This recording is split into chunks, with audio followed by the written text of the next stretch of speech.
আসসালামু আলাইকুম। পর্যাবৃত্ত গতির এমসিকিউ আনসার ক্লাসে তোমাকে স্বাগতম। আশা করি এই ক্লাসটি করলে বোর্ড পরীক্ষা এবং এডমিশন টেস্টের এমসিকিউ কভার হয়ে যাবে। তো চলো শুরু করি। পর্যাবৃত্ত গতি। তো পর্যাবৃত্ত গতিতে তিন টাইপের এমসিকিউ আসতে পারে। একটা টাইপ হচ্ছে সরল ছন্দিত স্পন্দনের সমীকরণ, সরণ বেগ ত্বরণ, গতিশক্তি বিভব শক্তি, এই সমীকরণ থেকে। আরেক ধরনের টাইপ হচ্ছে স্প্রিন থেকে, এবং আরেক ধরনের টাইপ হচ্ছে সরল দোলক। সো এই তিন টাইপের এমসিকিউ আসতে পারে। তো আমরা একটা একটা নিয়ে আলোচনা করছি। সবার প্রথমে একটু বেসিকে যাই। আমরা সবাই জানি কৌণিক বেগ সমান কোণ ডিভাইডেড বাই সময়। সময়ের সাথে কোণের পরিবর্তনকে বলে কৌণিক বেগ। এই কৌণিক বেগকে আমরা ওমেগা বলি এবং ডাব্লিউ এর মতো করে লিখি। সেটা হচ্ছে কৌণিক বেগ। এই কৌণিক বেগকে পর্যাবৃত্ত গতি চ্যাপ্টারে আরও একটা নামে ডাকা হয়, সেটা হচ্ছে কৌণিক বেগ না বলে এটাকে কৌণিক বেগ তো বলবো, অথবা আরেকটা নামে ডাকা হয়, সেটা হচ্ছে কি কৌণিক কম্পাঙ্ক। সো এটাকে আমরা আরেকটা কি নামে ডাকতে পারি? কৌণিক কম্পাঙ্ক নামে ডাকতে পারি। সো ওমেগাকে আমরা কৌণিক কম্পাঙ্ক বলছি, আর সেই কৌণিক কম্পাঙ্ক মানে কৌণিক বেগ মানে কোণ বাই সময়। আবার কোণের পরিবর্তে যদি আমরা 2π বসাই, 2π মানে একবার ঘুরে আসা, আর একবার ঘুরে আসতে যে সময় নেয় তাকে আমরা পর্যায়কাল বলি। একবার ঘুরে আসতে যে সময় নেয় 2π কোণ উৎপন্ন করতে, 2π কোণ ঘুরে আসতে যে সময় নেয় তাকে আমরা পর্যায়কাল বলি। কাজে আমরা বলতে পারি ওমেগা মানে 2π বাই পর্যায়কাল, 2π বাই টি। ওকে, ভালো। এরপর আসো সরল ছন্দিত স্পন্দনের সমীকরণ যদি আমি বলতে চাই, সিম্পল হারমোনিক মোশনের সমীকরণ, y is equal to a sine theta. Okay, এখানে y হচ্ছে একটি কণা কত উপরে বা কত নিচে অবস্থান করছে। একটি কম্পমান কণা কত উপরে বা নিচে অবস্থান করছে সেটা y। তাহলে y হচ্ছে কণার উপরে বা নিচের অবস্থান। a হচ্ছে কণাটা সর্বোচ্চ কত উপরে বা সর্বোচ্চ কত নিচে যেতে পারে, তাহলে ম্যাক্সিমাম অবস্থান। আর এটা হচ্ছে কণাটা কিন্তু সাইনোসয়েডালি চেঞ্জ হচ্ছে, সাইনের মতো করে, একবার উপর উঠছে একবার নিচে নামছে, একবার উপর উঠছে একবার নিচে নামছে, একবার উপর উঠছে, তরঙ্গ আকারে। এটাকে বলা হয় সাইনের গ্রাফ। তাহলে সাইনের মতো করে কোনটা চেঞ্জ হচ্ছে, রাইট? ওকে, সেই জন্য আমাদের সমীকরণটা y is equal to a sine theta. আবার আমরা অনেক সময় যে একটু আগে এখানে দেখিয়েছি, থিটা সমান আমরা কি বলতে পারি? থিটা সমান বলতে পারি ওমেগা টি। টিটাকে গুণ করে দিলে ওমেগা টি। এবং অনেক সময় আদি কোণ থাকতে পারে, শুরু থেকে একটা কোণ থাকতে পারে, সেই জন্য ওমেগা টি প্লাস ডেল্টা। এই ডেল্টাকে বলি আদি কোণ। আবার এই চ্যাপ্টারে কোণ না বলে কোণকে দশা বলা হয়। সো হোয়াট ইজ দশা? দশা কি? দশা হচ্ছে এক ধরনের কোণ। ওকে, যাই হোক, তাহলে আমরা থিটার পরিবর্তে কি বলতে পারি? আবার ওমেগা টি প্লাস ডেল্টা বলতে পারি। এই যে সমীকরণটা আমি লিখেছি, এটা হচ্ছে সিম্পল হারমোনিক মোশন, সরল ছন্দিত স্পন্দনের সমীকরণ। আবার আমরা যদি এটাকে আমরা জানি সরণ, এটা হচ্ছে সরণের সমীকরণ। সরণকে যদি ডিফারেন্সিয়েশন করে দিই আমরা বেগ পাবো, তাহলে আমরা জাস্ট এটাকে ডিফারেন্সিয়েশন করব। ডিফারেন্সিয়েশন করলে আমরা জানি সাইনটা কস হয়ে যাবে, ওমেগা সামনে আসবে। সো ওমেগা এ কস থিটা হবে। থিটার পরিবর্তে কি লিখবো? ওমেগা টি প্লাস ডেল্টা লিখতে পারি, অথবা এটাকে অন্যভাবেও লেখা যায়, ওমেগা আর এ স্কোয়ার মাইনাস এক্স স্কোয়ার। যদি তোমার সরণ জানা থাকে তাহলে তুমি বিস্তার স্কোয়ার, এটাকে আমরা বলি সর্বোচ্চ সরণ, আর একটা নামে ডাকি বিস্তার স্কোয়ার মাইনাস সরণ স্কোয়ারও বলতে পারো। ঠিক আছে, সেটা হচ্ছে আমার বেগের সমীকরণ। সিমিলারলি আবার একটা ত্বরণের সমীকরণ আছে এখানে। ত্বরণের সমীকরণ হচ্ছে কি? ত্বরণের সমীকরণটা হচ্ছে ওমেগা স্কোয়ার এক্স। তাহলে এখানে সব জায়গায় আসলে ওমেগাটা খুব ইম্পর্টেন্ট ভূমিকা রাখছে। ওমেগা কি ছিল? কৌণিক কম্পাঙ্ক বা কৌণিক বেগ। সো ত্বরণ সমান ওমেগা স্কোয়ার এক্স, সামনে একটা মাইনাস দিতে হয়, কারণ ত্বরণ এবং সরণ পরস্পর বিপরীত। সো এই যে সূত্রগুলো লিখে দিয়েছি, এগুলো হচ্ছে সিম্পল হারমোনিক মোশন বা সরল ছন্দিত স্পন্দনের সমীকরণ, রাইট? ঠিক আছে, স্যার চলো আমরা একটা একটা করে এমসিকিউ দেখি। তো সবার প্রথমে আমাদের এখানে একটা সমীকরণ দেওয়া আছে, এখান থেকে কি কি প্রশ্ন হতে পারে দেখো। প্রথমে একটা প্রশ্ন আমি এখানে করেছি, সেটা হচ্ছে ওয়াইটা কি বলো তো? এখানে যে লিখেছে ওয়াই সমান 10 sine pi by 15t plus delta, ওয়াইটা হচ্ছে একটা কণার সরণ। সো এটাকে আমরা বললাম কণার সরণ। তারপরে দেখো 10 কি? একটা সমীকরণের শুরুতে যেটা থাকবে সেটা হচ্ছে বিস্তার এ, তাহলে এখানে 10 হচ্ছে বিস্তার। ওকে, তারপরে সাইন, তার মানে এটা হচ্ছে সাইনের মতো করে। আমি যদি এই সমীকরণের গ্রাফ আঁকতে চাই আমি কিভাবে আঁকবো, সাইনের মতো করে। তোমরা সাইন এবং কসের গ্রাফগুলো কিন্তু এই চ্যাপ্টারের জন্য খুবই ইম্পর্টেন্ট, এই চ্যাপ্টারের জন্য সাইন এবং কসের গ্রাফ খুব ইম্পর্টেন্ট। সাইনের গ্রাফটা কেমন দেখো, সাইন থিটার গ্রাফটা হচ্ছে 0 থেকে শুরু হয়ে 1-এ যাবে, 1 থেকে আবার 0-তে আসবে, 0 থেকে আবার -1-এ যাবে, -1 থেকে আবার 0-তে আসবে, 0 থেকে আবার 1-এ যাবে। এটা হচ্ছে সাইনের গ্রাফ, বিকজ ইউ নো সাইনের মানগুলো 0 থেকে 1 আবার 0 আবার -1 আবার 0 চলে, সেটা হচ্ছে সাইনের গ্রাফ। মনে রাখার সুবিধার্থে সাইন 0 থেকে শুরু হয়, আর কস হচ্ছে উল্টা। তাহলে এটা যদি 0 থেকে শুরু হয়, কস শুরু হবে 1 থেকে। তাহলে কস 1 থেকে শুরু হলো, তারপর 0 হলো, তারপরে -1 হলো, তারপর আবার 0 হলো, আবার 1 হলো। এটা হচ্ছে কসের গ্রাফ। কস শুরু হয় 1 থেকে। আমরা জানি cos 0 ডিগ্রির মান কত, cos 0 ডিগ্রির মান 1। তাহলে 0-তে কসের মান 1, তাই cos 1 থেকে শুরু। 0-তে সাইনের মান 0, তাই সাইন 0 থেকে শুরু। কাজেই সাইনের গ্রাফ অ্যান্ড কসের গ্রাফ তোমাকে এখানে চিনতে হবে। যখনই বলবে এই সমীকরণের গ্রাফটা এঁকে দেখাও, তুমি তখন এই সমীকরণের গ্রাফটা আঁকবে সাইনের মতো করে। আবার এটাকে একবার ডিফারেন্সিয়েশন করলে আমরা বেগ পাবো, বেগ আর সাইনকে ডিফারেন্সিয়েশন করলে কস পাবো। তাহলে এটার বেগের গ্রাফটা কেমন হবে, বেগের গ্রাফটা হবে কসের গ্রাফ। ওকে, তারপর এখানে দেখো আমরা বলেছিলাম যে ব্র্যাকেটের মধ্যে আমরা কি লিখি, ব্র্যাকেটের মধ্যে আমরা কোণ লিখি। কেন, কারণ ব্র্যাকেটের আগে কি আছে, সাইন আছে, সাইনের পর একটা ব্র্যাকেট আছে, এই ব্র্যাকেটের মধ্যে আমরা কোণ লিখে থাকি, থিটা লিখে থাকি, সাইন থিটা। কাজে এখানে কোণটা হচ্ছে এটা। আবার কোণকে আমরা কীভাবে লিখতে পারি, ওমেগা টি লিখতে পারি, সাথে আদি কোনো কোণ থাকলে সেটা লিখতে পারি, ওমেগা টি প্লাস ডেল্টা। আচ্ছা, তাহলে একটু মিলাও তো, এখানে আছে π/15 টি প্লাস ডেল্টা। তাহলে ওমেগাটা কত, তাহলে ওমেগার মান হচ্ছে π/15, সো এটা হচ্ছে ওমেগার মান। আবার কেউ যদি জিজ্ঞেস করে তোমাকে পর্যায়কাল কত, পর্যায়কাল কত, পর্যায়কালের সাথে ওমেগার খুব ভালো সম্পর্ক আছে। পর্যায়কালের সাথে ওমেগার সম্পর্কটা কেমন দেখবে, চলো দেখে আসি। টি সমান 2π/ওমেগা। সো আমার যদি বলে পর্যায়কাল কত, তাহলে ওমেগার মানটা বসিয়ে দাও, পাই চলে যাবে, 15 উপরে যাবে 30। সো আমার ওমেগার পর্যায়কাল হচ্ছে 30 সেকেন্ড। ওকে, কিভাবে পেয়েছি, ওমেগার মানটা বসিয়ে দিয়েছি, π/15, পাই কাটা 15 উপরে চলে গেল 30। সো এভাবে করে একটা সমীকরণ দিয়ে যদি তোমাকে বলে কৌণিক কম্পাঙ্ক কত, তোমাকে যদি বলে পর্যায়কাল কত, বের করা যাবে না? ঠিক আছে, ওকে। এরপর আসো, এরপর সরল ছন্দিত স্পন্দন, সিম্পল হারমোনিক মোশনের একটা সাধারণ সমীকরণ আছে, সাধারণ সমীকরণ। সেই সাধারণ সমীকরণটা, অথবা এটাকে আবার বলে কি, ডিফারেন্সিয়াল ইকুয়েশন। ডিফারেন্সিয়াল ইকুয়েশন বলার কারণ হচ্ছে এখানে আমরা ডিফারেন্সিয়েশন করেছি, ডিফারেন্সিয়েশনকে ব্যবহার করেছি দেখে ডিফারেন্সিয়াল ইকুয়েশন বলি, সাধারণ সমীকরণ বা ডিফারেন্সিয়াল ইকুয়েশন। সেটা কি জানো, চলো আমরা একটু সেটা দেখে আসি, এটা পরীক্ষার জন্য খুবই ইম্পর্ট্যান্ট।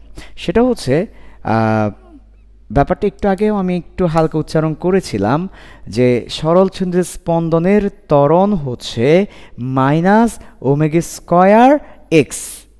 হ্যাঁ, আবার একটু বলছি, ত্বরণ হচ্ছে -ω²x, ত্বরণ হচ্ছে -ω²x।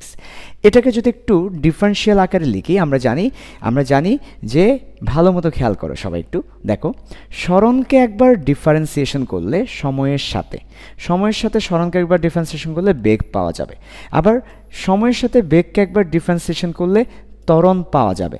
তাহলে আমরা এভাবে বলতে পারি, সরণকে দুইবার ডিফারেন্সিয়েশন করলে, ডাবল ডিফারেন্সিয়েশন করলে ত্বরণ পাওয়া যাবে।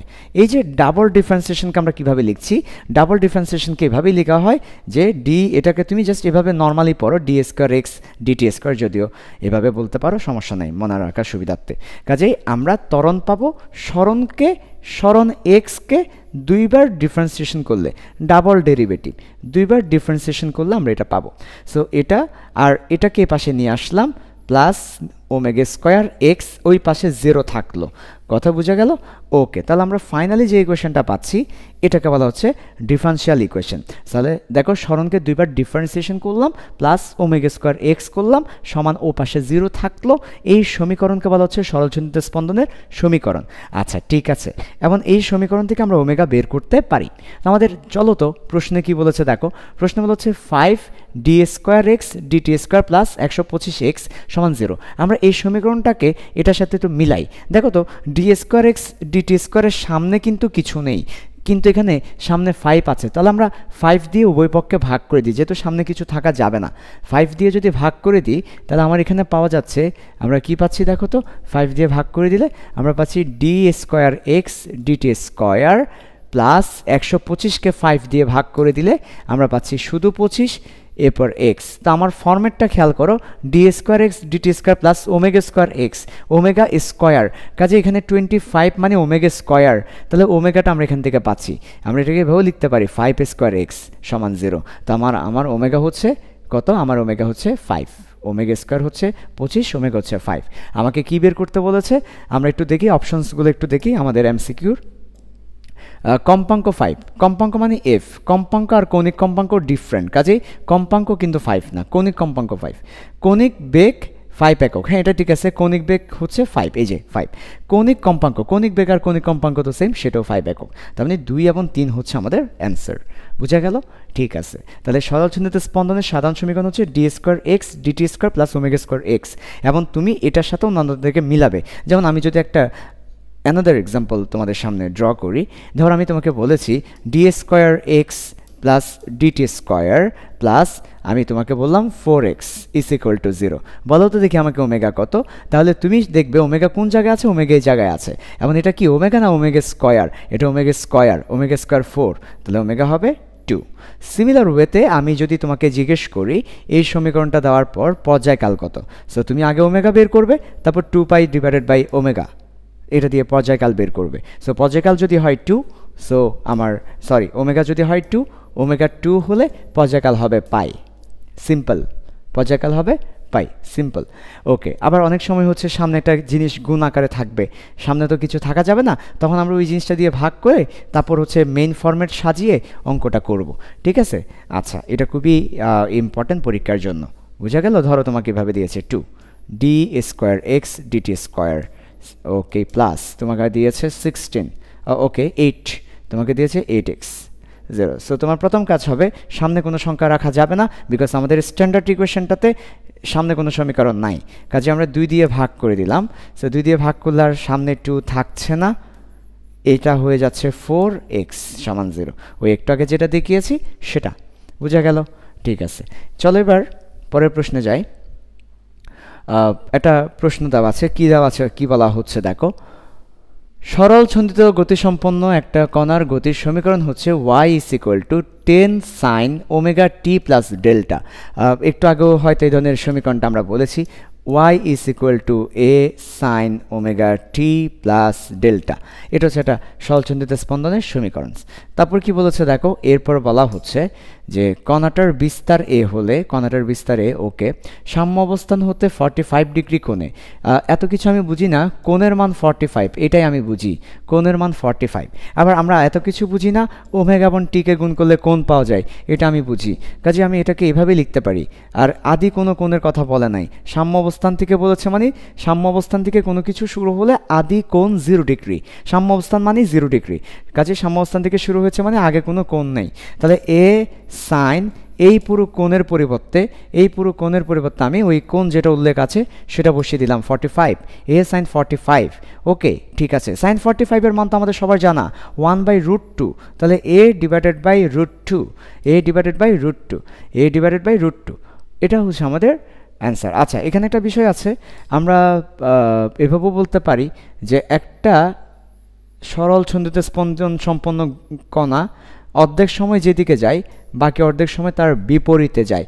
আমরা জানি সরল ছন্দিত স্পন্দন কাকে বলে, অর্ধেক সময় যেদিকে যাবে বাকি অর্ধেক সময় তার বিপরীতে যাবে, এটাকে সরল ছন্দিত স্পন্দন বলে। কাজেই অর্ধেক সময় যেদিকে যাবে সেটাকে যদি পজিটিভ ধরে নিই, বাকি অর্ধেক সময় যেদিকে যাবে সেটাকে নেগেটিভ ধরতে হবে। সেই জন্য অনেক সময় আমরা প্লাস মাইনাস ব্যবহার করি, প্লাস মাইনাস দ্বারা বোঝাচ্ছে অর্ধেক সময় পজিটিভ ডিরেকশনে, অর্ধেক সময় নেগেটিভ ডিরেকশনে। ওকে, কাজেই এটা হচ্ছে আমাদের সরণ। তো আমাদের অপশনগুলো একটু চেক করে দেখি, সরণের মান প্লাস মাইনাস a/√2, ওয়াও, মিলে গেল। এবার আসো বেগের মান, আমরা জানি সরণকে ডিফারেন্সিয়েশন হলে বেগ পাওয়া যায়। তো আমি যখন বেগ বের করতে যাব, বেগের সমীকরণটাও কিন্তু তোমাদেরকে একটু আগে আমি উল্লেখ করেছি। বেগের সমীকরণটা ছিল ওমেগা সামনে আসবে, দেন এ হবে, সাইনটা কস হয়ে যাবে, কোণ হবে, দেখো এটা লিখে দিয়েছিলাম। ওকে, তাহলে কি বলবো বলো তো, ওমেগা এ কোণের মান 45 ডিগ্রি, 45 cos 45 এর মান √2, তাহলে আর প্লাস মাইনাস তো আছেই, তাহলে ওমেগা থাকবে একটা আর বাকিটা হচ্ছে a/√2। এই যে ঠিক আছে। ত্বরণের মান, ত্বরণ কী হবে একটু আগে বলেছি ওমেগা স্কোয়ার এক্স, কাজে omega square into a/√2 plus minus কার মান, ত্বরণের মান, কার মান, ত্বরণের মান। ওকে, দ্যাটস গুড। ত্বরণের মান ওমেগা স্কোয়ারে /√2, সব কিছুই সঠিক। এখানে যে তিনটা আছে তিনটা অপশনই কারেক্ট। চলো পরের প্রশ্নটাতে যাই। ও আচ্ছা, গ্রাফস আছে। আমি ওকে গ্রাফের ব্যাপারে একটু বলি। এখানে প্রশ্নটা একটু দেখো, গতিশক্তি নিয়ে প্রশ্নটা করেছে, গতিশক্তিকে নিয়ে। তো আমরা একটু করে সরলচন্দ্রিত স্পন্দনের গতিশক্তির বেসিকটা একটু বলে দিই। তাহলে সিম্পল হারমোনিক মোশন বা সরলচন্দ্রিত স্পন্দনের গতিশক্তিটা হচ্ছে, ভালো মতো খেয়াল করো, গতিশক্তিটা হচ্ছে, গতিশক্তির যে সূত্র হাফ কে, ভালো করে খেয়াল করো, হাফ কে এ স্কোয়ার কস স্কোয়ার থিটা। আর বিভব শক্তির সমীকরণটা হচ্ছে হাফ কে এ স্কোয়ার সাইন স্কোয়ার থিটা। এটা হচ্ছে বিভব শক্তির সমীকরণ। এবং সরলচন্দ্রিত স্পন্দনের মোট যান্ত্রিক শক্তি অর্থাৎ গতিশক্তি এবং বিভব শক্তিকে যোগ করলে হাফ কে এ স্কোয়ার পাওয়া যাবে, বিকজ এটার সাথে এটা যোগ করলে কস স্কোয়ার এবং সাইন স্কোয়ার মিলে, cos square plus sine square মিলে 1 হয়ে যায়, হাফ কে এ স্কোয়ার পাওয়া যাবে। ঠিক আছে, ওকে, এটা হচ্ছে যান্ত্রিক শক্তিটা।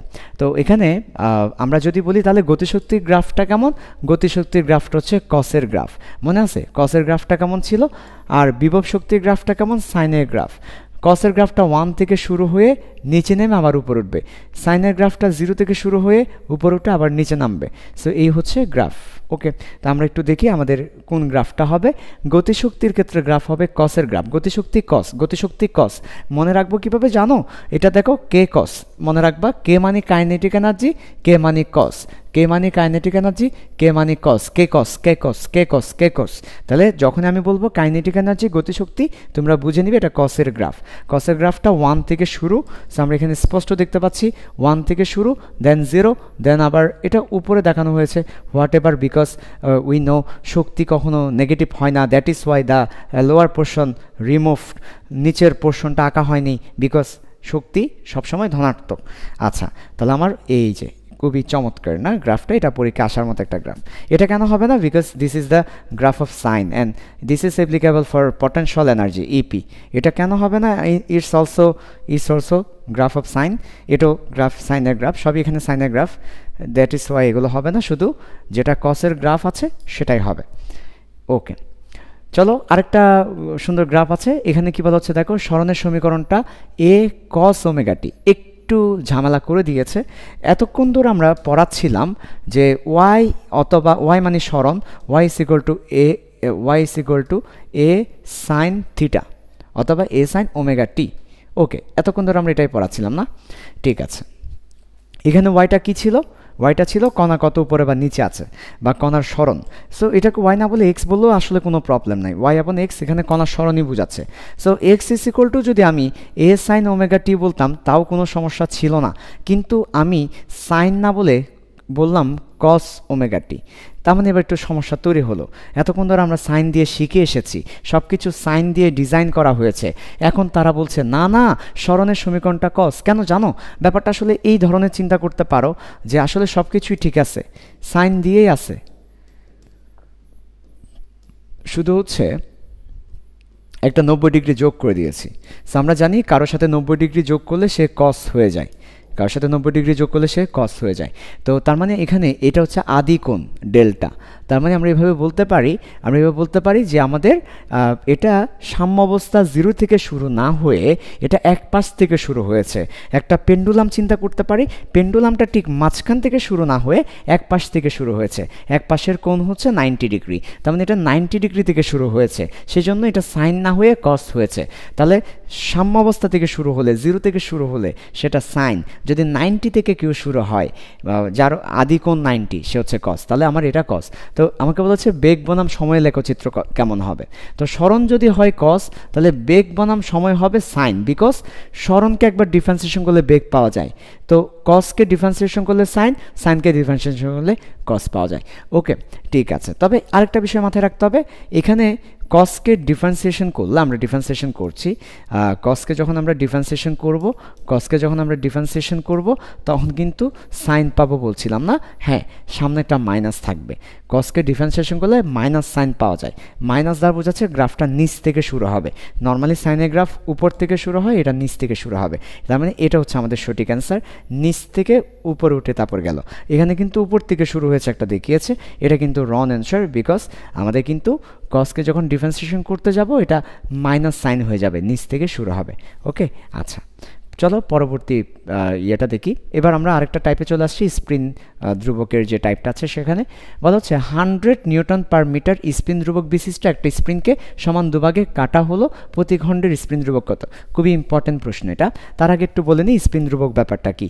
ওকে, আমাদের অনেকেই স্প্রিন ধ্রুবক নিয়ে আইডিয়া নেই। ধরো একটা স্প্রিনকে আমরা বল দিয়ে টানলাম, এতে করে সে এক্স পরিমাণ সরে গেল, সো এফ সমানুপাতিক এক্স, আমরা সমানুপাতিক তুলে দিলে একটা ধ্রুবক দিব, এটাই স্প্রিন ধ্রুবক। সেই স্প্রিন ধ্রুবককে যদি আলাদা করি এফ ডিভাইডেড বাই এক্স অথবা এফ ডিভাইডেড বাই এল, তাহলে কোনো একটা স্প্রিনের যে দৈর্ঘ্য আছে সেটা দিয়ে যদি তাকে ভাগ করে দিই আমরা স্প্রিন ধ্রুবক পাবো। আর স্প্রিন ধ্রুবকের একক কী হবে? নিউটন পার মিটার হবে। অথবা আমি যদি জুল দিয়ে লিখি তাহলে মিটার স্কোয়ার হবে, বিকজ জুল মানে কি নিউটন মিটার। কাজে আমি যদি জুল দিয়ে লিখি তাহলে আমাকে কি লিখতে হবে? জুল দিয়ে লিখলে জুল পার মিটার স্কোয়ার লিখতে হবে, হোয়াট এভার। তো আমাদের স্প্রিন ধ্রুবক একক হচ্ছে কি? Newton per metre. আর স্প্রিন ধ্রুবক কে হচ্ছে? বল বাই দৈর্ঘ্য। তো একটি স্প্রিনকে যখন আমরা কেটে দুই ভাগ করব তাহলে আমার দৈর্ঘ্যটা আগে যা ছিল এখন তার অর্ধেক হয়ে যাবে। কথা বুঝতে পারছো? তার মানে আমার আসলে স্প্রিন ধ্রুবক দ্বিগুণ হয়ে যাবে। তার মানে ব্যাপারটা এভাবে চিন্তা করা যায়, স্প্রিন ধ্রুবকের সাথে স্প্রিনের দৈর্ঘ্যটা ব্যস্তানুপাতিক। এই যে দেখতেই পাচ্ছ, স্পষ্ট দেখতে পাচ্ছ, স্প্রিন ধ্রুবকের সাথে স্প্রিনের দৈর্ঘ্যটা ব্যস্তানুপাতিক।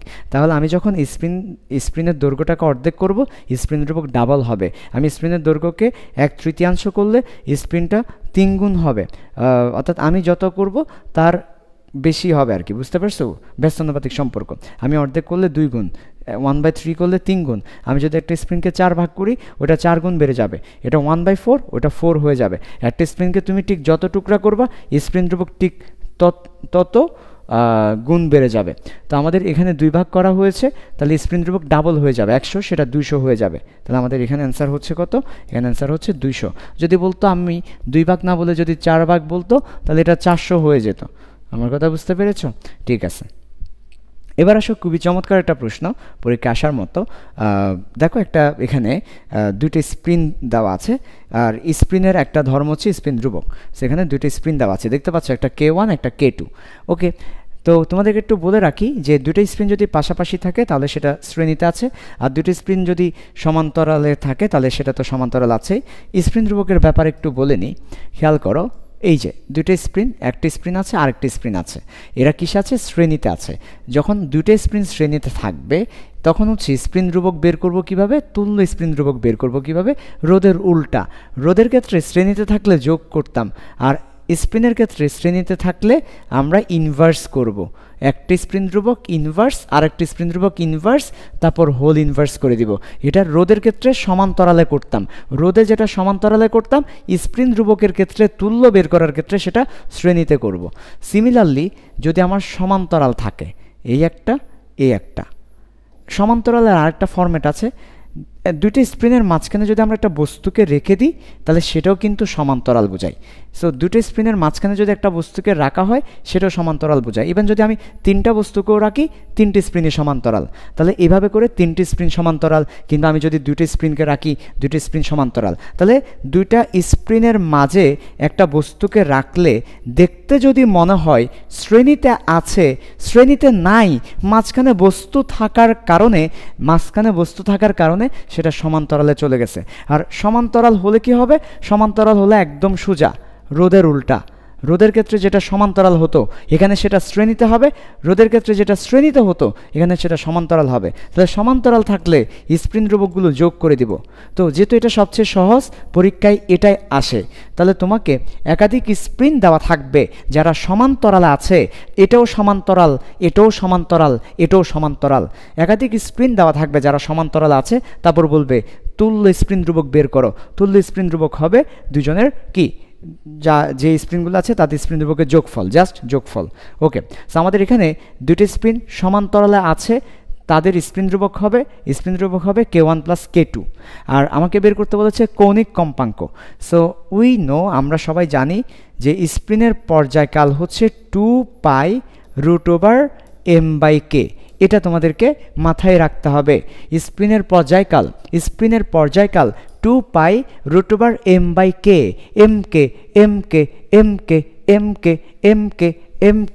mk। সো এটা হচ্ছে স্প্রিনের পর্যায়কাল।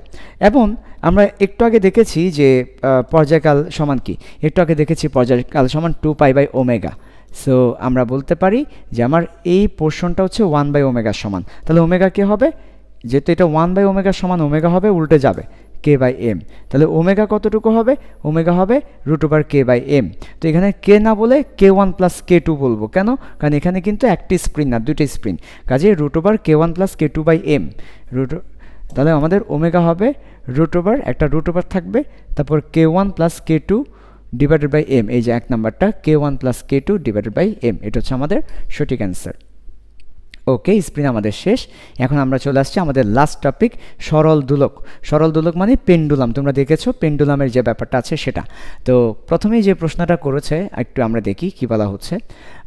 বলা হচ্ছে সরল ঝুলিত গতিতে হোয়াট এভার সর্বোচ্চ বেগ এবং সর্বোচ্চ ত্বরণের মান 5 এবং 10 হলে কণাটার পর্যায়কাল কত? তো তোমাদেরকে একটু বলে রাখি, একটু আগে তোমাদেরকে দেখিয়েছিলাম আমি যে সরল ঝুলিত স্পন্দনের বেগ হচ্ছে ω√a² - x²। এবং একটু আগে দেখিয়েছিলাম ত্বরণ হচ্ছে ω²x, সামনে একটা মাইনাস আছে, হোয়াট এভার। আচ্ছা, তো এখন আমি যদি বলি এটা হচ্ছে বেগ, আর যদি বলি সর্বোচ্চ বেগ কত, ম্যাক্সিমাম বেগের একটা সূত্র আছে। ম্যাক্সিমাম বেগ হচ্ছে ω/a, এটুকুই। আর ম্যাক্সিমাম ত্বরণেরও একটা সূত্র আছে। ম্যাক্সিমাম ত্বরণ হচ্ছে ω²x, এটুকুই, ω²x এটুকুই, ω²x না, সরি, ω²a। এটা হচ্ছে ম্যাক্সিমাম ত্বরণ। তাহলে ম্যাক্সিমাম বেগের সূত্র হচ্ছে ω/a, আর ম্যাক্সিমাম ত্বরণের সূত্র হচ্ছে ω²a। ওকে, এখান থেকেই আসে বেসিক্যালি এটা, ঠিক আছে। তো তাহলে আমরা যদি আমাদেরকে সর্বোচ্চ বেগ এবং সর্বোচ্চ ত্বরণ দেওয়া আছে, Vmax এবং Amax দেওয়া আছে, বের করতে হবে পর্যায়কাল। তো আমরা এটা স্পষ্ট দেখতে পাচ্ছি, Vmax এর মধ্যে আছে ω/a, Vmax এর মধ্যে আছে ω/a, আর Amax এর মধ্যে আছে ω²a। তাহলে আমরা যদি এখানে একটাকে আরেকটা দিয়ে ভাগ করে দিই, তাহলে ω²a আমরা ভাগ করে দিলাম, ভালো করে খেয়াল করো, ω²a কে ওমেগা দিয়ে যদি ভাগ করো ওমেগা পাওয়া যাবে। তাহলে ত্বরণের সর্বোচ্চ মানকে বেগের সর্বোচ্চ মান দিয়ে ভাগ করলে ওমেগা পাচ্ছি। তাহলে বলো তো আমরা এখানে ওমেগা কত পাচ্ছি? সো আমরা এখানে ওমেগা পাচ্ছি, একটু দুঃখিত, ওকে, তাহলে আমরা এখানে ওমেগা পাচ্ছি 2। কিভাবে? ওমেগা ইজ ইকুয়াল টু ত্বরণের সর্বোচ্চ মান মাইনাস বেগের সর্বোচ্চ মান। তাহলে আমরা এখানে পাচ্ছি 10/5 = 2। আর আমরা যখন ওমেগা পাবো আমরা পর্যায়কালও পাবো। কিভাবে? 2π/ω দিয়ে পর্যায়কালও পেয়ে যাব। এবং এই প্রশ্নটা মুখে মুখেই অ্যান্সার করা যায়। ওকে, আচ্ছা, ঠিক আছে। দেখো, এরপর আসে এরপর বলা হচ্ছে সরল দোলকের ববের ভর 4 গুণ করা হলে দোলনকাল পূর্বের কত গুণ হবে? Very good question. যে সরল দোলক বা পেন্ডুলামের নিচে যেটা ঝুলানো থাকে সেটা হচ্ছে বব। ওকে, সো এই সরল দোলকের নিচে যেটা বব থাকে সেটার ববের ভর, উপাদান, এসবের উপর কিন্তু সরল দোলকের পর্যায়কাল ডিপেন্ড করে না।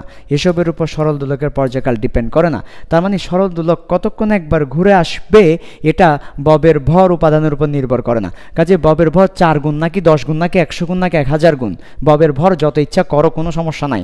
ববটা স্বর্ণের না রূপার না লোহার, কোনো সমস্যা নাই। ভর এবং উপাদানের উপর সরল দোলকের পর্যায়কাল ডিপেন্ড করে না। এতে করে দোলনকাল বা পর্যায়কাল যা ছিল তাই থাকবে 1 গুণ। অ্যান্সার হচ্ছে 1 গুণ।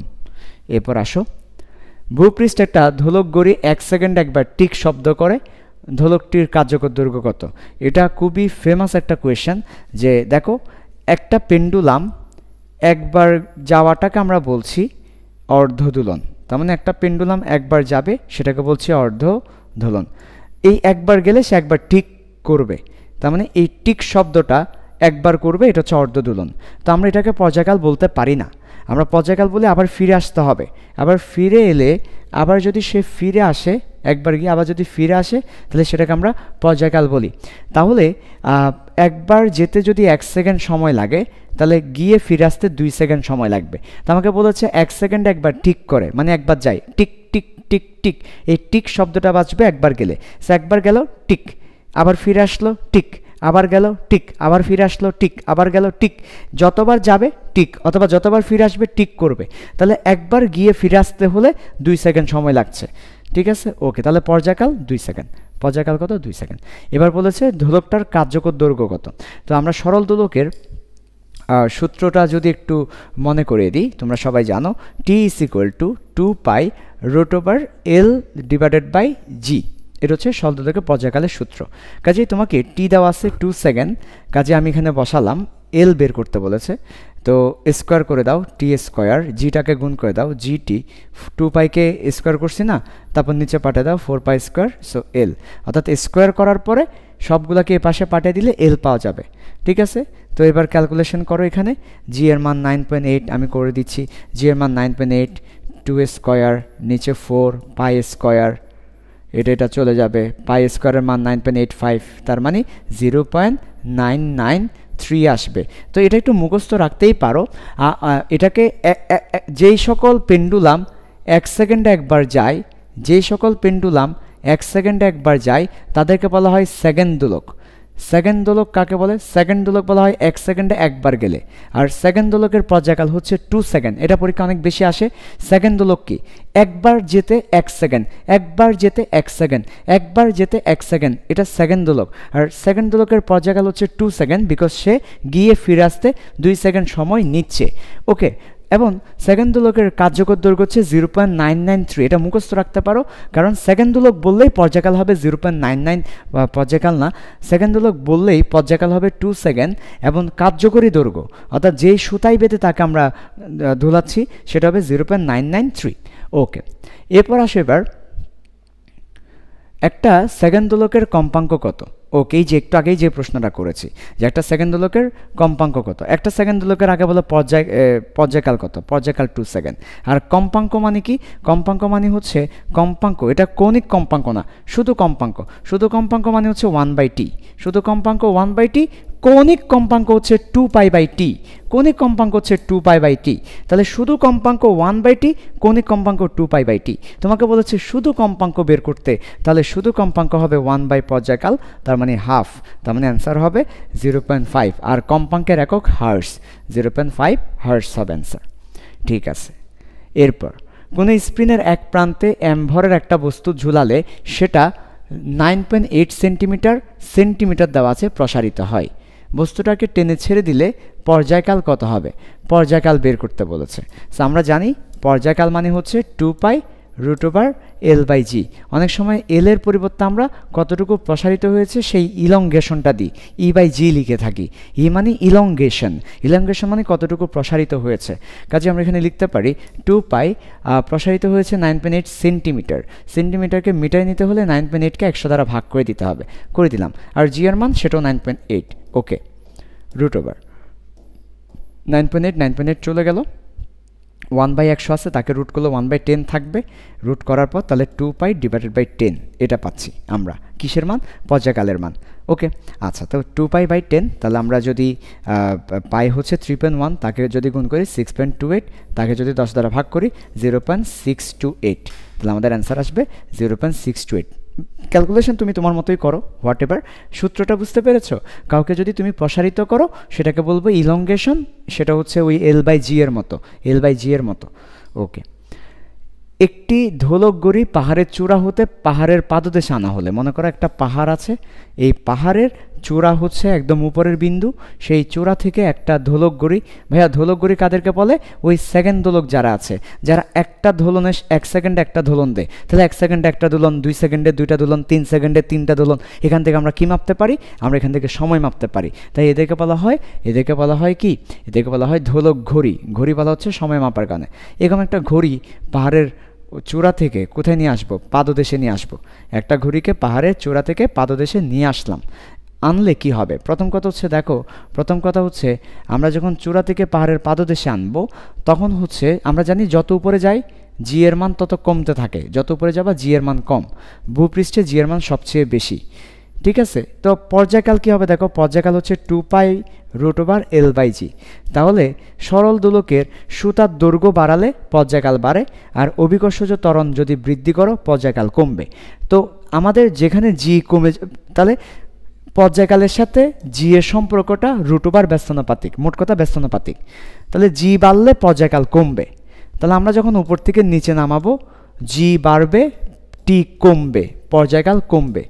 পর্যায়কাল কমবে মানে কি? দোলনকাল কমবে মানে কি? সে আগে যে সময়ে দোলন দিত, এখন তার চেয়ে কম সময়ে দোলন দিবে।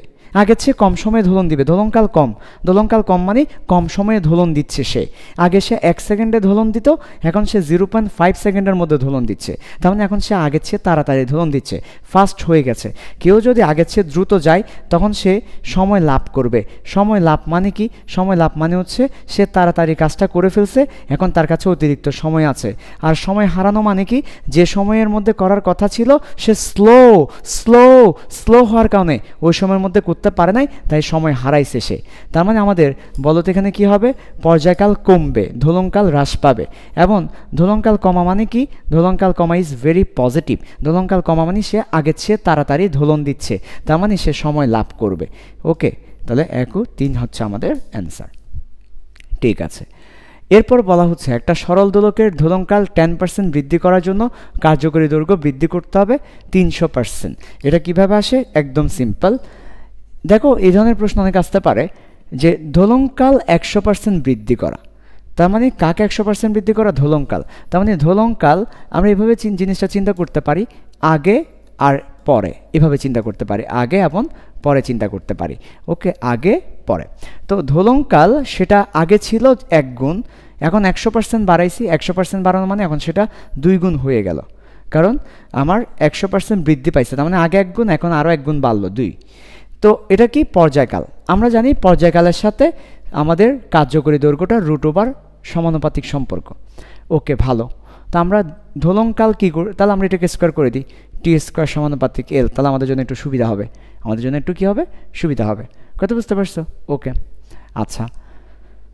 সো আমাদের দোলনকাল 100% বৃদ্ধি করলে, তার মানে আমি যদি এটাকে 2 গুণ করে দিই, টিকে 2 গুণ করেছি, তাহলে 2²। তাহলে L কয় গুণ হচ্ছে? 4 গুণ হচ্ছে। দেখো, টিকে 2 গুণ করেছি, তাহলে t², L 4 গুণ হচ্ছে। তার মানে 4 গুণ হচ্ছে মানে কি? আগে 1 গুণ ছিল, এখন 4 হলো। এটা পর্যায়কাল, আর এটা হচ্ছে কার্যকরী দৈর্ঘ্য। তাহলে কার্যকরী দৈর্ঘ্য আগে 1 গুণ ছিল, এখন 4 গুণ হলো। তাহলে বৃদ্ধি পেল কতটুকু বলো তো? তাহলে বৃদ্ধি পেল 4 - 1, কারণ এখন পরে 4 হয়েছে, আগে 1 ছিল। তাহলে বৃদ্ধি পেয়েছে 3 মানে 300%। 300% মানে 3 গুণ। তার মানে আমাদের অ্যান্সার হবে 300%। ওকে, আচ্ছা। তো মোটামুটি এরপর লাস্ট প্রশ্ন আমাদের, সেটা কি বলেছে? দেখো, লাস্ট প্রশ্নে বলা হচ্ছে সরল দোলকের জন্য L বনাম t² লেখচিত্র কোনটা? ওকে, ভালো। আমরা একটু আগেই দেখেছি যে t² সমানুপাতিক L। তাহলে এক পাশে আমরা t²কে বসাবো, আরেক পাশে আমরা L-কে বসাবো। এবং দেখো তো, সমানুপাতিক না? আমরা জানি এটা কীভাবে চিন্তা করতে পারো, y সমানুপাতিক x। এখানে ওরা কিন্তু t² বলে দিয়েছে, t বলে নাই। তাহলে এটা পুরোটাকে একটা জিনিস চিন্তা করব, তাহলে এটা হবে সরল রেখার গ্রাফ। কেন? কারণ হচ্ছে সমানুপাতিকের গ্রাফ। সো এটা হবে এটা। আর যদি এখানে t² না বলে t বলতো, হ্যাঁ, তখন কি হতো? t বললে যেটা হতো, t বললে এটা কিন্তু দেখো এক পাশে যাকে, তাহলে এটা হচ্ছে y² সমানুপাতিক x, পরাবৃত্তের গ্রাফ হয়ে যেত, তখন বাঁকা হয়ে যেত। তাহলে এখানে t² দিলে সরলরেখা, আর এখানে t দিলে পরাবৃত্ত। বোঝা গেল? সো এই ছিল মোটামুটি আমাদের এই চ্যাপ্টারটার 1 শর্ট MCQ ক্লাস। ওকে, ঠিক আছে। লাভ ফিল সায়েন্স। থ্যাংক ইউ সবাইকে।